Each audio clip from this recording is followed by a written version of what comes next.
I'm with Grant Lewis. We're driving out to green 11 and today we want to show you how to repair old pitch marks. There are thousands on our greens and we need the members to prepare these on their way through, and if they do, we'll have better greens to play on. So we've arrived at the green. We've got to the 11th green and we're walking on the front, because at the front you'll always find pitch marks. And look, Grant, here's a couple here. These are old ones. So we'll have a go at these to show people how to do it. And there's one over here. And basically, if we look at this pitch mark here, if it's not repaired within 48 hours, about that, then they end up looking like this. And our members are not repairing these, so these take several months to heal.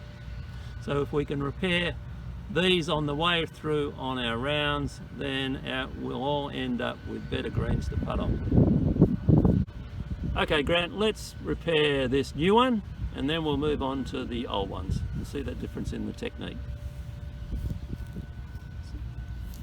So you're just going round the pitch mark, pushing towards the centre, push it, tap down to flat. Yeah, I could putt over that. Now let's move over to, we'll have a look at this one.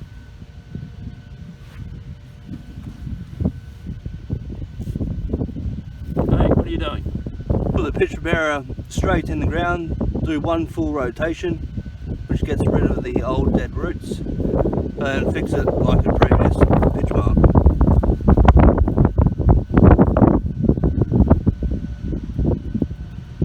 Okay, just a little bit of sand, but much better to putt on, and it will regrow much better.